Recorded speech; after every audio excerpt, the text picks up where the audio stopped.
talking about the Titans here. The Titans. Swing and a drive, left field. It's gone! And it's gone! It is bedlam at the bank!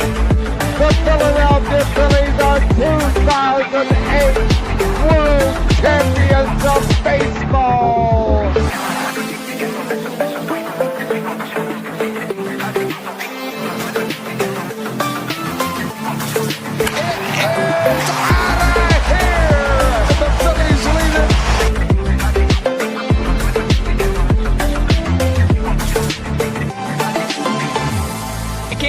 Podcast right here. You already know. Go fucking subscribe.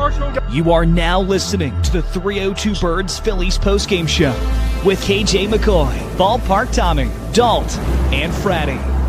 Proudly powered by TickPick. Check out the link in the bio for $10 off your first order today. Let's take it to the show.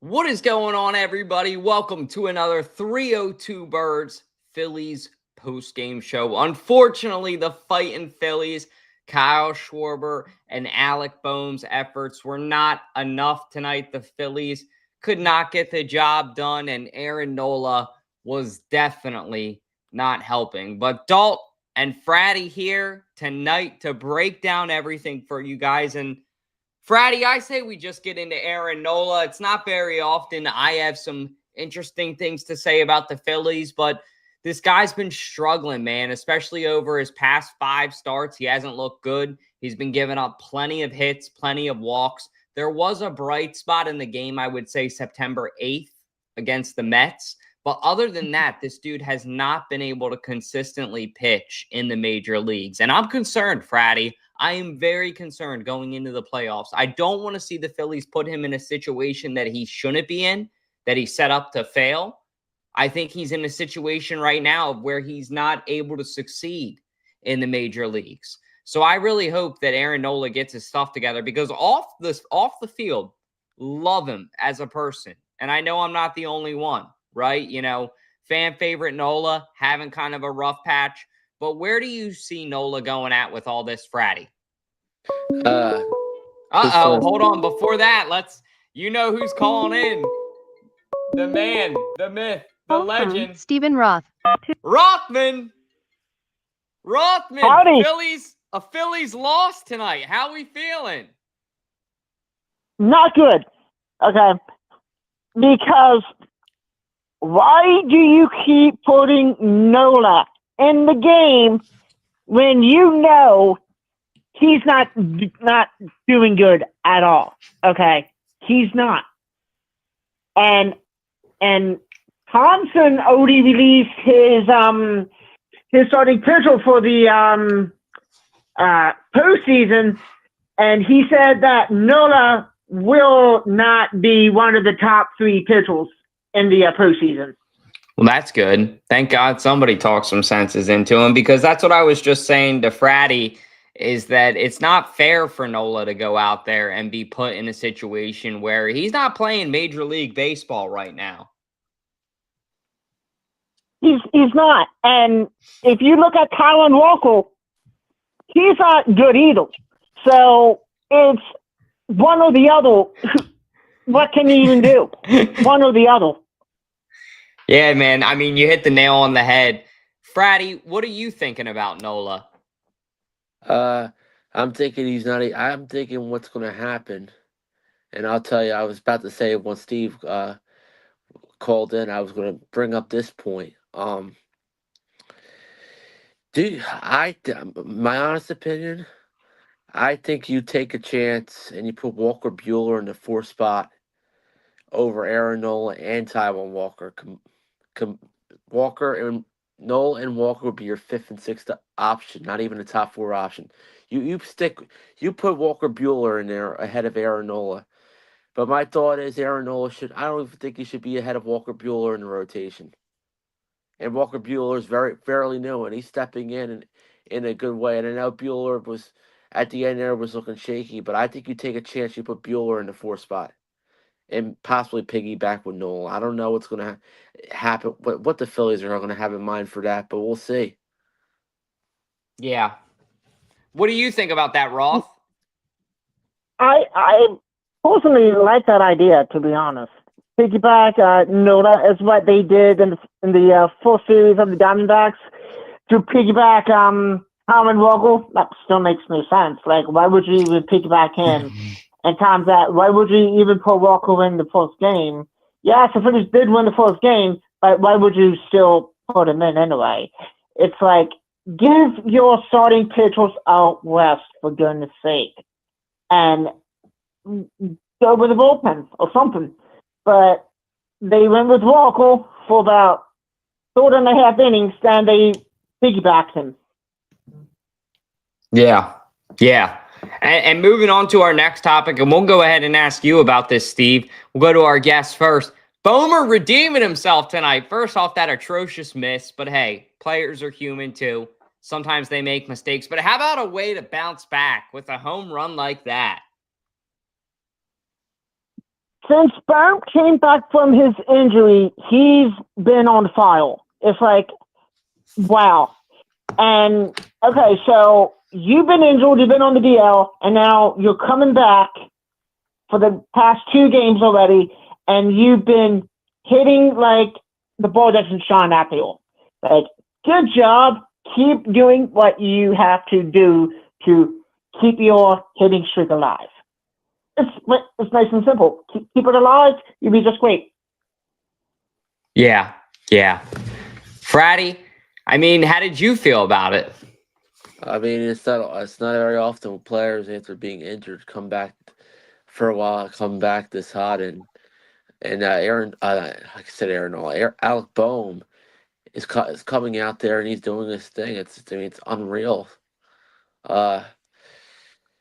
If he can just keep this going, I mean, he could play a big impact in the Red October for the Phillies.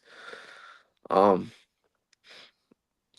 mean, he has to go on if we got a little over a month left of the World Series. If he has a red hot streak of games these next month, and he keeps the gas on the pedal after having time off due to injury, it's gonna be dangerous for teams.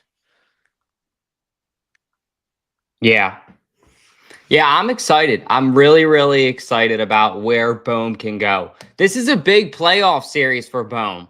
Like, this is a chance for him to make or break his name in Philadelphia. What do you think about that, Steven?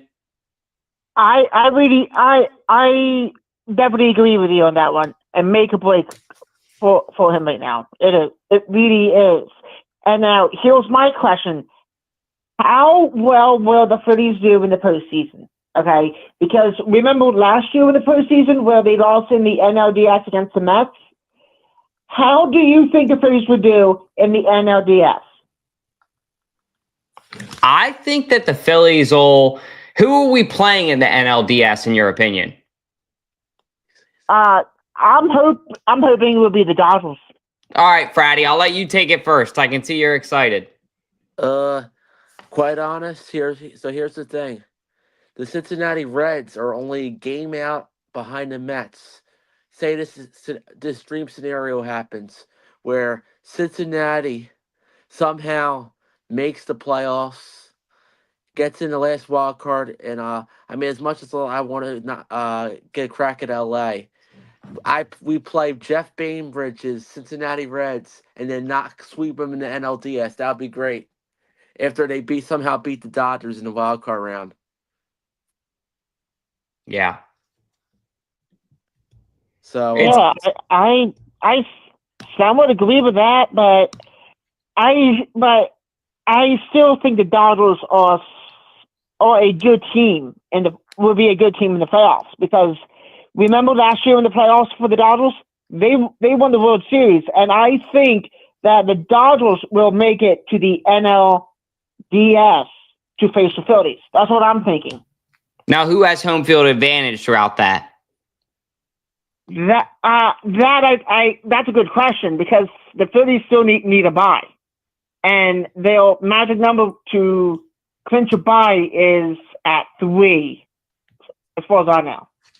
So I'll say this. If the Phillies have home field advantage, I think that this is actually the year that they could break and get one over on the Dodgers. It's very, very hard in any sport to go back-to-back, especially once you get through that first round. If the Dodgers aren't a first seed and don't have that first round bye, and then they have to go to Philly and play again, I think that the Phillies could do something. Now,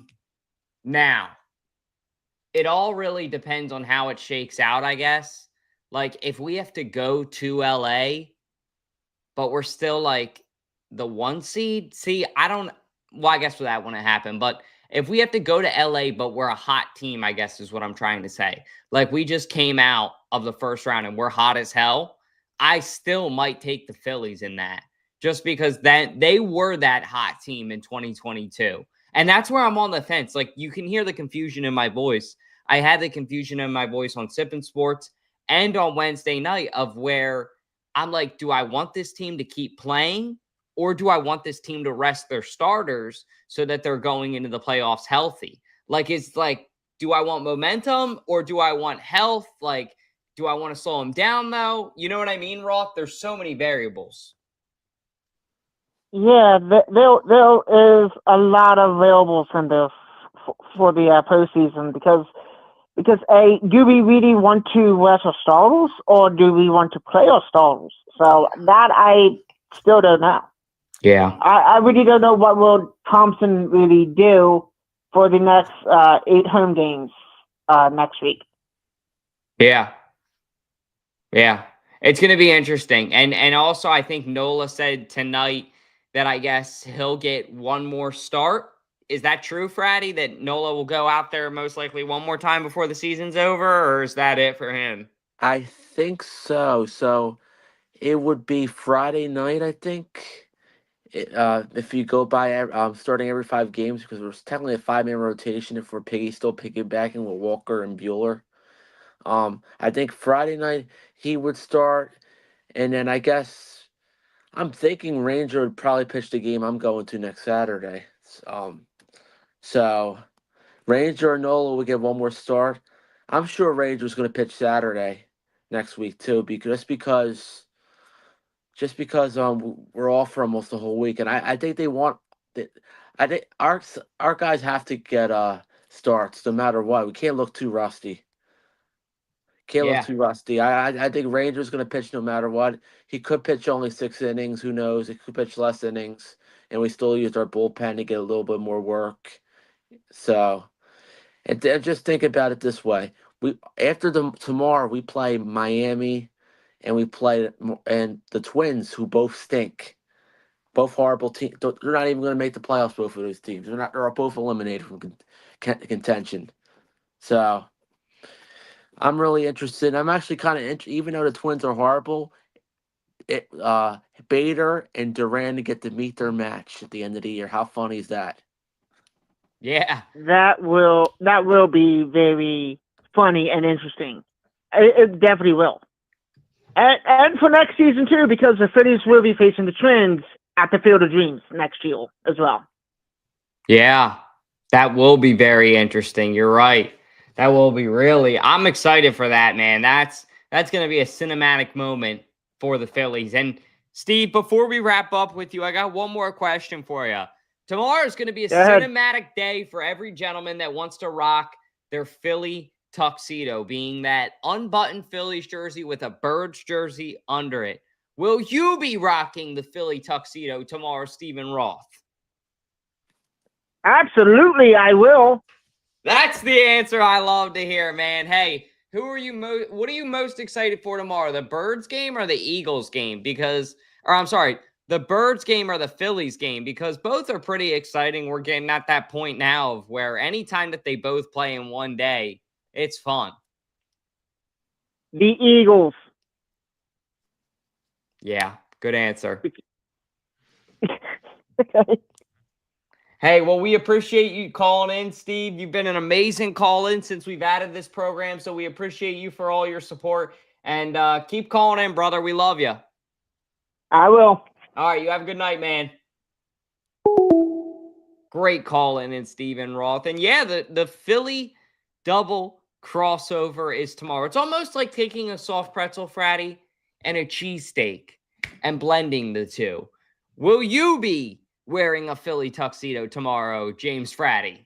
I probably will. I probably might either. I think I might wear my Eagles jersey and Phillies hat tomorrow. That's what I'm thinking during the game. So, uh, it's interesting too because I'm actually excited for both games just because the Eagles are playing rematching from the division round last year, and then the Phillies Arizona game's a big game too. Not only because the Phillies are trying to inch closer to a first round bye, because Arizona's only 2 games out of a wild card spot, so it's a big game for technically big game for both teams.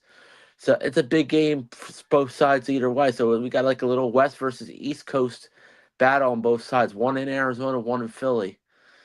Uh,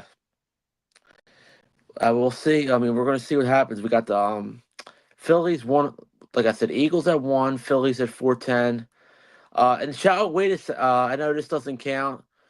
I forgot to mention this too, but it really doesn't count. I know. Shout out to Frosty and Philly. Flyers' first preseason game. I'm not a me and you. I know me and you. I think Flyers are our least favorite Philadelphia sports team.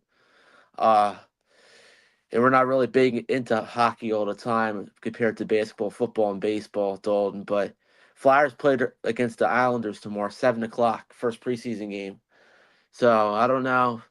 I follow what goes on. I don't watch every single Flyers game like I do with Phillies and Eagles, but it's technically a three. It's technically 3 Philadelphia sports teams in action, even though we don't count preseason. So Yeah. Yeah, it's going to be fun. Get ready. I'm definitely excited for it. Kyle Schwarber tonight. He looked pretty good. RBI double. Slowing down, though, a little bit on the home runs. How many games are we looking at that are left in the season right now, Frat? Are we looking at 7 or 8? Or 7. Okay. And where's Kyle at home run counter? 50, still the same. 53. Here's the thing. Here's the thing now. After the Arizona game, we're facing, like I said, we're facing horrible teams. He has to have like a 3 home in order to have a shot. He needs to have like a multi-homer, a multi-homer game or a 3 home run game at least come close to a 4 home run game like he did against the Braves back in August. He at least needs to have that happen. It would be nice. I think he could reach it. Definitely think him reaching 55 is a lock. I don't know. At this rate, if he'll pass Howard, he might tie him.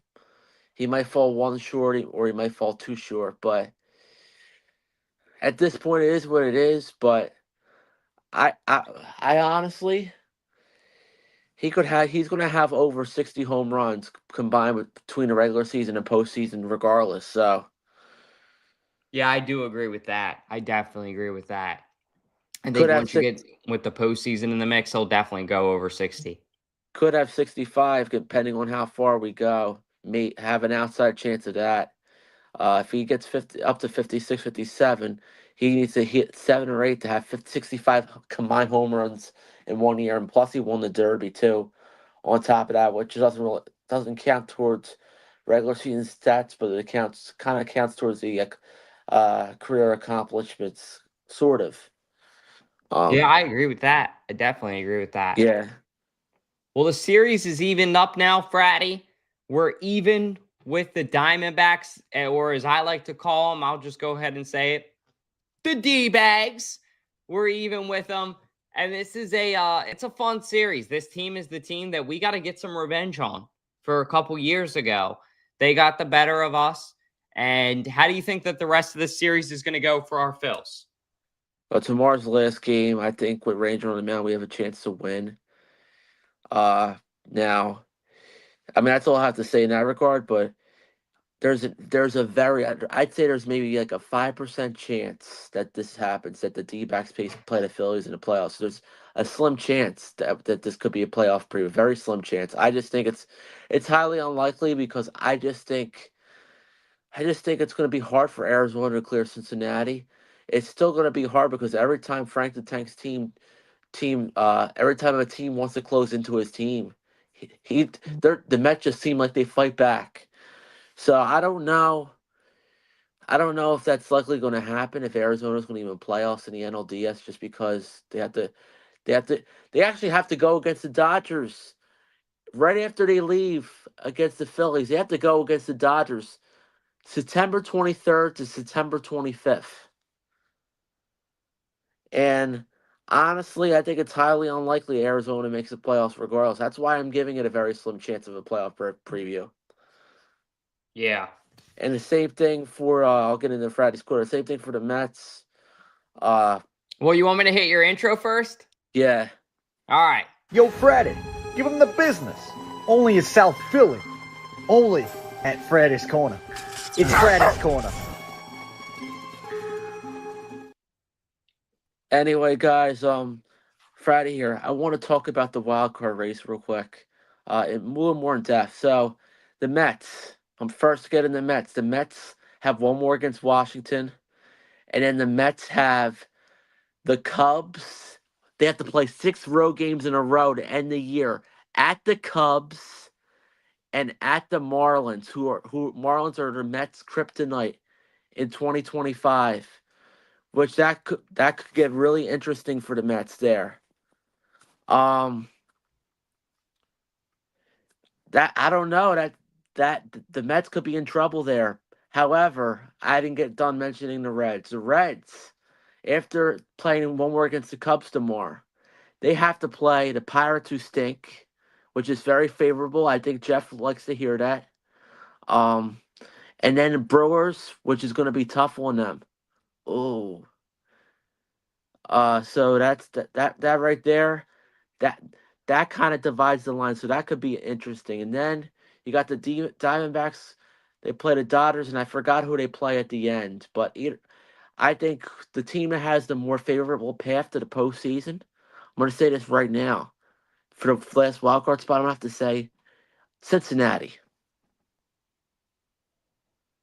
Just because I think their schedule's a little more favorable the next 3 games.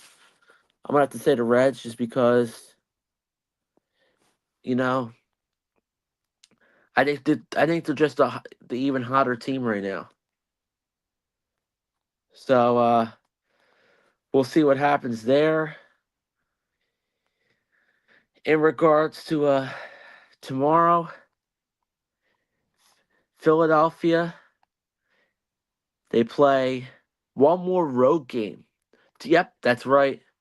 Tomorrow is the Phillies' last regular season game of the season before we come back home for the last 6 games of the regular season, and then another 2 at least for the postseason. So we'll have 8 consecutive games at home between now and Red October.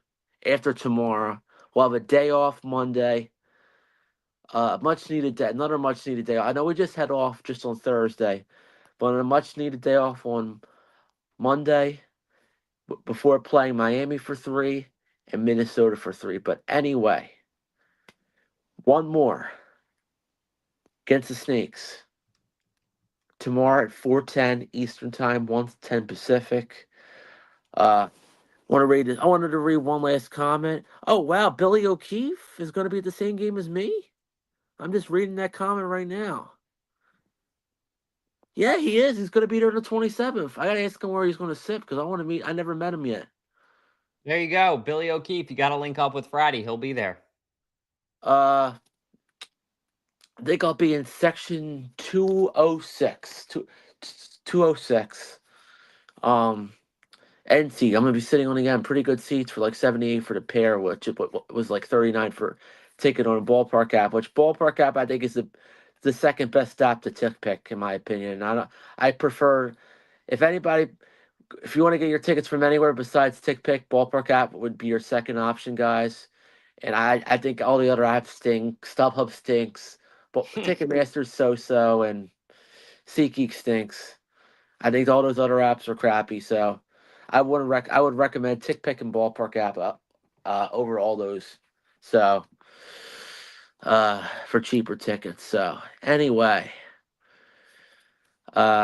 Well, I guess we'll see. We'll most likely see each other on here tomorrow. It depends what happens. A lot's going on with football guys, with the Eagles, and the NFL in general. So, Yeah, I think you hit the nail on the head, Fratty.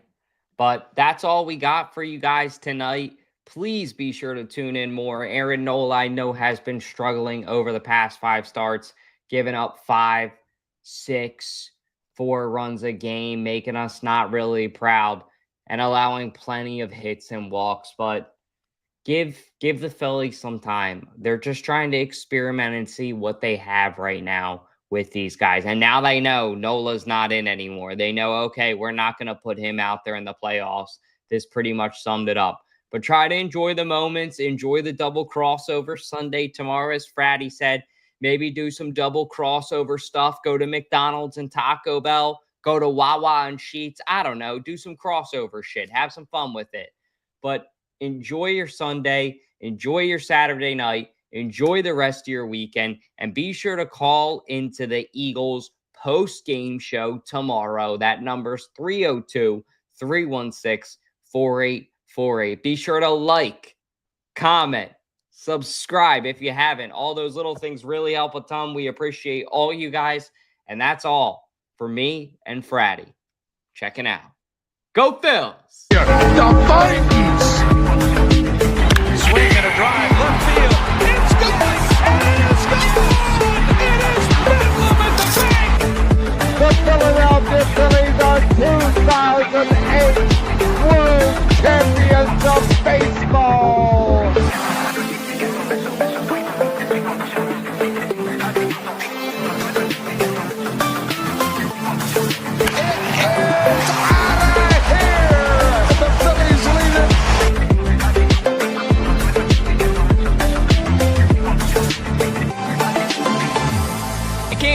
Podcast right here. You already know. Go fucking subscribe.